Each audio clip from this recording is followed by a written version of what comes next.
তুমি কি জানো উম্মত, আমি 23টা বছর টানা তোর জন্য কেঁদেছিলাম উম্মত। আমি এমন কাঁদা কাঁদছি রে উম্মত তোদের জন্য। এশার নামাজের পরে দাঁড়াইছি, ফজরের আজান পর্যন্ত আমি আমার মালিকের কাছে তোদের জন্য, উম্মতের জন্য চোখের পানি ফেলে কাঁদছিলাম। আমার এত চোখের পানি তোর দিল গলাইতে পারলো না।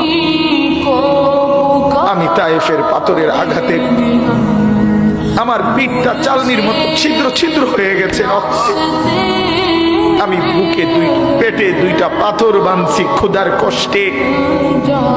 আমি উহুদের দান্দান শহীদ করা রক্তে উহুদের ময়দানে পড়েছিলাম বেহুশ হয়ে। আমার ঘরের চুলায় 3 মাস রান্নার জন্য কোনোদিন চুলায় আগুন জ্বলে নাই। আমার এত চোখের পানি, এত রক্ত, এত ক্ষুধার কষ্ট, কিছুই তোর মন গলাইতে পারলো না।